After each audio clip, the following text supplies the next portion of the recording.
Bienvenidos una semana más a Aula Abierta, un espacio virtual en el que tratamos de acercarles las diferentes disciplinas de la Universidad Católica de Murcia gracias a la colaboración de la Unidad de Enseñanza Online y del Claustro de Profesores de la UCAN. ¿Me acompañan? ¡Empezamos!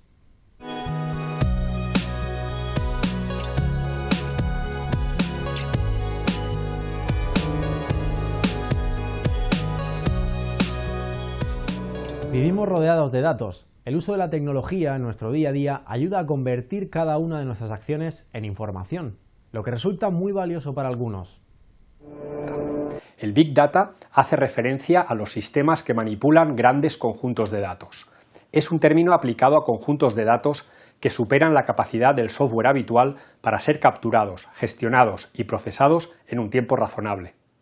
Cada vez tenemos más datos y cada vez es más económico almacenarlos que destruirlos. De la oportunidad de encontrar ideas en los tipos de datos y contenidos para tomar acción y que los negocios sean más ágiles, surge lo que conocemos como Big Data. Para ser Big Data debemos tener un gran volumen de información de diversas fuentes de origen y ser capaces de obtener conocimiento de ello en tiempo real. Eso es como conocemos las 3 Vs: volumen de información, variedad de la información y velocidad en el tratamiento de la información.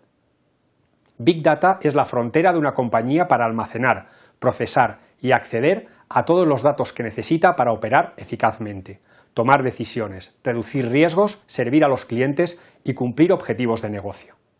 La realidad es que actualmente el 80% del esfuerzo actual en Big Data se nos va en recopilar los datos e integrarlos. El éxito llegará con la identificación de los datos que necesitaremos para que estos aporten al análisis de la información y se saquen conclusiones que nos lleven a mejorar nuestra estrategia.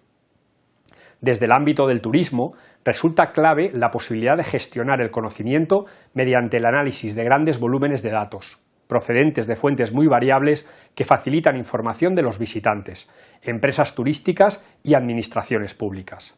Así, por ejemplo, se pueden realizar recomendaciones personalizadas basadas en el entorno del viajero, analizar el comportamiento en tiempo real de los clientes o sugerir la mejor forma para llegar a ellos, e incluso analizar en tiempo real la ocupación y el precio de un determinado producto turístico en una determinada zona.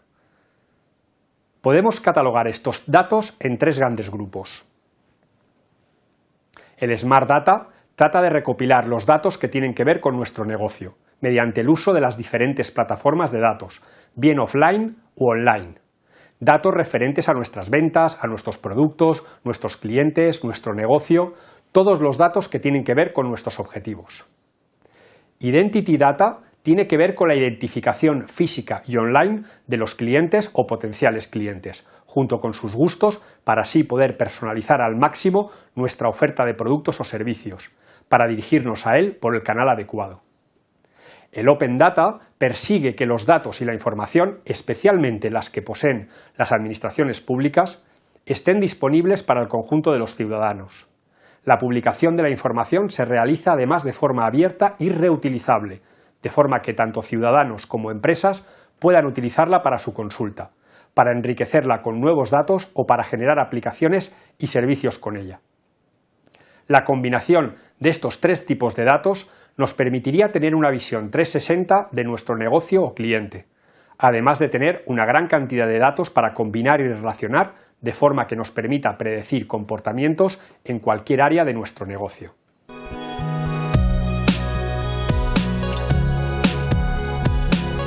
Afrontar el problema del tratamiento de esos datos es parte de la misión de muchos de los que desean obtener información como negocio. En la universidad les enseñamos a clasificar, analizar o comprender tanta información en áreas como la minería de datos. Hoy, en Soluciones Informáticas para la Empresa, vamos a ver el tema de minería de datos.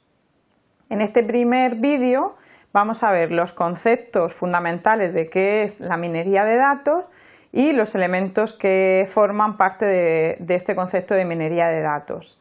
Este tema va a ser un tema introductorio, luego en determinadas asignaturas del grado en Ingeniería Informática vamos a ahondar más en estos conceptos, tales como la asignatura de sistemas inteligentes. Bueno, ¿Qué es la minería de datos? Pues por definición podemos decir que es un proceso donde se extrae el conocimiento útil y comprensible que previamente es desconocido de grandes cantidades de almacenamiento de datos de diferentes formatos. Por lo tanto, todo esto se alimenta dentro de las herramientas informáticas del ERP, es decir, todos los datos que vamos generando dentro del ERP luego pueden ser analizados y se puede descubrir conocimiento útil que previamente no lo entendemos o no lo vemos a primera vista, se puede extraer de todas esas bases de datos que hemos estado rellenando con la operativa diaria. ¿Cuál es la utilidad? Pues como vemos ahí, podemos resolver problemas de muy diferentes tipos y con técnicas diferentes. ¿Cuáles van a ser los objetivos de la minería de datos? Pues convertir los datos que tenemos como unitarios en conocimiento. Vamos a trabajar con grandes volúmenes de datos y vamos a utilizar un conjunto de técnicas apropiadas para extraer esa información o ese conocimiento útil. Además, lo que es el usuario no tiene por qué conocer realmente cómo se programa ese conjunto de técnicas o de algoritmos. ¿Por qué? Porque existen aplicaciones informáticas que ya los tienen programados y nosotros podemos ir seleccionando. Lógicamente, aquella persona que tiene conocimiento de cómo funciona el algoritmo puede elegir cuál de ellos funciona mejor para qué tipo de problema. ¿Por qué? Porque conoce, como si dijéramos, la estructura interna del algoritmo y como sabe cómo trabaja, pues va a poder elegir mejor uno que otro. Bueno, vamos a ver una serie de ejemplos. En minería de datos, pues aquí tenemos un análisis de créditos bancarios en los que tenemos un identificador, como vemos ahí, los años en los que se piden, los euros, el salario de las personas que lo piden, si tienen casa propia o no, cuántas cuentas tienen morosos y al final lo que nos daría la minería de datos, como vemos en esa última columna, es las posibilidades de si puede devolver el crédito o no. Entonces, ese análisis de esos riesgos, esos algoritmos que se utilizan, pues nos va a dar ese dato que es bastante importante. De hecho, se utiliza actualmente. También tenemos otro ejemplo de análisis de la oferta de la compra. Pues tenemos un conjunto de elementos que cada uno pues, puede comprar y en función de eso pues, nos pueden dar, por ejemplo, nos puede volver grupos en función de esas compras que nos van a dar perfiles de consumidor. También podemos prever cuáles van a ser las ventas de un determinado producto. Vamos rellenando una serie de tablas, pues ahí vemos un televisor, un vídeo, un frigorífico y entonces en función de una serie de algoritmos podemos predecir cuáles van a ser nuestras ventas y aprovisionarnos en función de esas predicciones. Y aquí, por ejemplo, podemos determinar o diferenciar grupos de empleados dentro de una empresa en función de qué, pues de una serie de parámetros como puede ser el sueldo, si está casado o no, si tiene coche, si tiene hijos, si vive en una casa propia o de alquiler, si pertenece al sindicato o no. Después de aplicarle una serie de algoritmos, pues podemos tener, por ejemplo, que de resultados tres grupos. El grupo 1, con las características que vemos ahí en cuanto a sueldo, ahí hay un prototipo de ese grupo, el grupo 2 y el grupo 3. Entonces, ¿cómo podemos utilizar esto? Y por lo tanto podemos tener ese conocimiento útil. De que, pues, por ejemplo, vemos que hay un parámetro que es las bajas al año, que el primero tiene 8,3, el segundo tiene 2,3 y el tercero tiene 5,1. Entonces, por ejemplo, si queremos minimizar el número de bajas, pues lo que vamos a intentar es contratar empleados que pertenezcan al grupo 2. Bueno, ¿cuáles son los elementos del data mining? Pues aquí tenemos resumidos algunos de ellos, como pueden ser los agentes inteligentes, la detención de alarma, el análisis multidimensional, la visualización de datos y el tratamiento de los datos. Respecto a los agentes inteligentes, pues son una serie de sistemas que tienen la capacidad de asistir a un usuario en una gran cantidad de actividades, tales como pueda ser la recuperación y filtro de la información relevante, dirección y control de tareas definidas por un usuario. Estos agentes son capaces de identificar grupos, comportamientos, reglas, modelos y lo que supondría un gran esfuerzo si lo tuviéramos que hacer manualmente. Entonces, lo que nos avisa muchas veces, como vemos ahí, son de situaciones de alerta, o se puede aplicar, pues, por ejemplo, a agentes virtuales de compra, como puede ser lo que hay en IKEA, o el AdSense de Google, que también se hace con agentes inteligentes. Por otro lado, otro de los elementos son la detección de alarma. Consiste en la ejecución periódica o permanente de agentes inteligentes, pero en este caso lo que van a ver son situaciones susceptibles de desencadenar una decisión o una acción extraordinaria fuera del ciclo ordinario, es decir, alarma.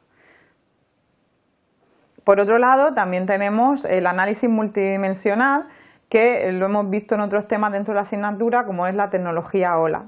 Consiste en la estructuración y presentación de la información bajo una serie de perspectivas con varios ejes o dimensiones. A los anteriores elementos tenemos las medidas, dimensiones y análisis multidimensional. Se añade siempre un tercer elemento, que es la jerarquía de la dimensión. Es decir, tenemos siempre agrupados los datos en determinadas dimensiones, de manera que una de ellas es la respuesta a una serie de preguntas en base a los ejes que hemos seleccionado. Por otro lado, tenemos las consultas o informes, que son los Query and Report, que lo podemos hacer pues con nuestro lenguaje SQL básico o un SQL en el que ya pues tenemos sentencias un poquito más complejas. Y todo eso lo tenemos reflejado dentro de lo que es la base de datos del data mining, y lo hacemos con una serie de herramientas o utilidades. Pueden estar preconfigurados. De hecho, hay algunos elementos, como puedan ser en Excel o en Access, que ya tenemos incorporadas algunas consultas SQL que se hacen de manera automática, y luego nos puede dar lo que es la sentencia final en este lenguaje. Luego, por último, también tenemos los DSS y IES, que, como vemos ahí, son sistemas para la toma de decisión de altos ejecutivos, alto rango. Lo que tenemos es los datos, que los tenemos en un nivel de agregación bastante alto. Ello lo que nos da es una forma de poder manejar esos datos para la toma de decisiones. También un aspecto muy importante dentro del data mining, un elemento primordial, es la visualización de los datos. Pues, por ejemplo, aquí tenemos las líneas de metro y es una forma de visualizarlo en el que lo entendemos perfectamente y entendemos cómo una línea cruzan con otra línea dentro del metro. De hecho, ahí tenemos una figura, en ese caso, en la que podemos visualizar una serie de elementos, y entonces vemos en ese círculo pues cómo hay zonas donde hay muchísima más masificación de esos elementos y otras menos. Entonces, en función de eso podemos establecer grupos. Es muy importante que todas las técnicas de data mining, o sea, un elemento del data mining sea la visualización, para que el humano, que es el que va a interpretarlo todo, pues pueda decidir. Por otro lado, también tenemos el tratamiento de datos. Muchas veces en la base de datos no podemos utilizar directamente los datos, pues porque no están, la información, las conclusiones que obtendríamos no serían del todo fiables. Entonces, muchas veces tenemos que hacer esos tratamientos de datos previos con técnicas pues como puedan ser la poda de datos.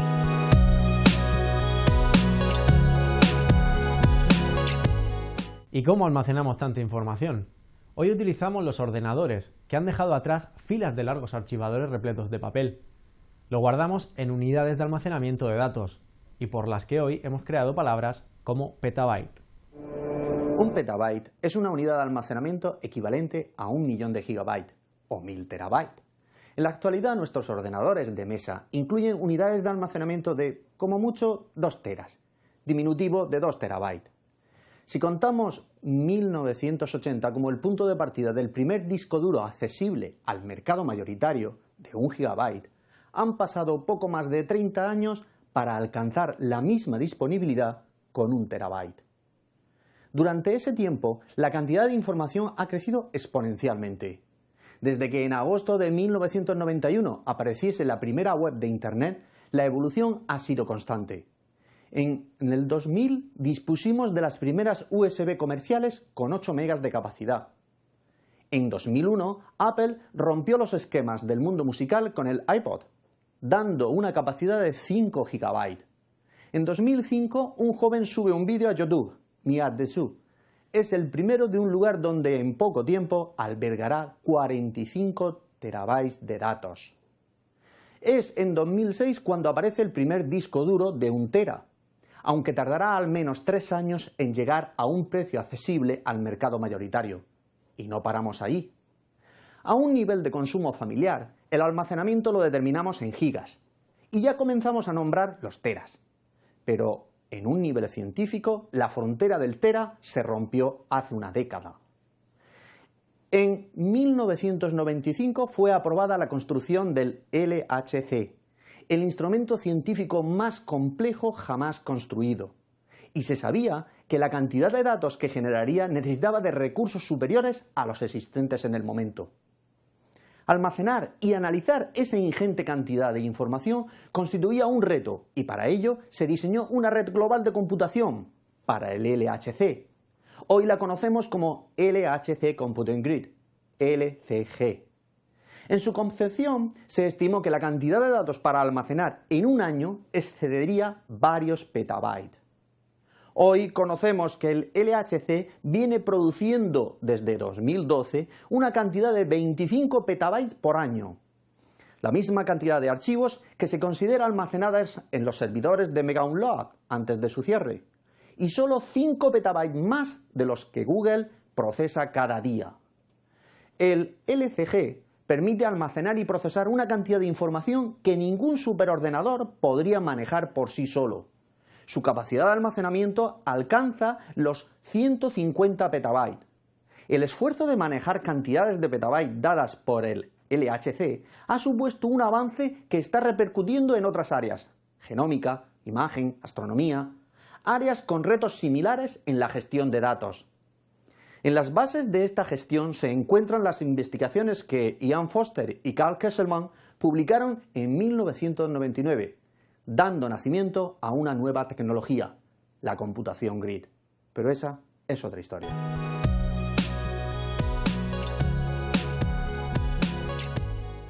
Y no olvidemos que todo esto no serviría de nada en nuestra empresa si no potenciamos primero nuestras propias habilidades.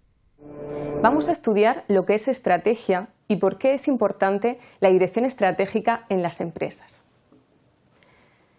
El entorno actual, donde se encuentran las empresas, se caracteriza por una creciente globalización de la economía, la competitividad y el cambio continuo. Se produce una progresiva eliminación de las barreras nacionales y arancelarias para competir internacionalmente, así como la convergencia de las preferencias y necesidades de los consumidores a escala mundial. Las nuevas tecnologías de la información aceleran el cambio tecnológico y se produce la desregularización y privatización en numerosos sectores de actividad. Los valores culturales, medioambientales y éticos de la sociedad experimentan cambios continuos. Todas estas circunstancias crean un escenario de alta incertidumbre, ya que la cantidad, la complejidad, la diversidad y la velocidad de los cambios que se producen son cada vez mayores. La dirección de la empresa deberá intentar conocer cuáles son esas influencias para gestionarlas adecuadamente. Las empresas deben adaptarse a dicho entorno con el fin de aprovechar la evolución favorable del comercio internacional y la circulación de capitales y personas, y la obligación de mejorar continuamente su competitividad para poder hacer frente a la cada vez mayor presión de los competidores. Tenemos distintas definiciones de estrategia, según los autores. La estrategia es el plan o enfoque general que la empresa adopta para conseguir sus objetivos. Proporciona un patrón o guía para desplegar los recursos de la empresa hacia la consecución de una posición competitiva que le facilita el logro de los objetivos establecidos. La estrategia aporta una guía y ayuda para tomar decisiones que afectan a cómo movilizar y coordinar los recursos de la empresa. Busca alcanzar y mantener una posición competitiva sólida en el mercado, esto es, que persiga una ventaja competitiva. Una definición más completa sería que la estrategia es la dirección y el alcance de una organización a largo plazo que permite conseguir ventajas para la organización a través de su configuración de recursos en un entorno cambiante, para hacer frente a las necesidades de los mercados y satisfacer las expectativas de las partes interesadas. Una buena estrategia debe tener las siguientes características. Conlleva decisiones a largo plazo. Hace referencias a ventajas competitivas respecto a la competencia. Define los ámbitos de actuación. Adecúa las actividades al entorno. Amplía recursos y competencias. Provoca cambios trascendentales en los recursos. Afecta a las decisiones operativas y satisface las expectativas de los interesados. El proceso de dirección estratégica está formado por 3 fases: análisis estratégico, planificación estratégica e implantación y control de la estrategia. Iremos estudiando estas fases en los temas siguientes. Existen estrategias en los distintos niveles de la organización. La estrategia corporativa está relacionada con el objetivo y el alcance global de la organización. La estrategia de unidad de negocio se refiere a cómo competir con éxito en un determinado mercado. La estrategia operativa se ocupa de cómo los distintos componentes de la organización, recursos, procesos, personas y sus habilidades contribuyen de manera efectiva a la dirección estratégica corporativa y de unidad de negocio. Para concluir, las empresas no pueden adoptar una actitud reactiva, sino que es necesario anticiparse a los cambios. La dirección estratégica permite esta actitud anticipadora y la posibilidad de ofrecer respuestas ágiles ante el entorno, proporcionando a la empresa mayores probabilidades de éxito en el entorno actual.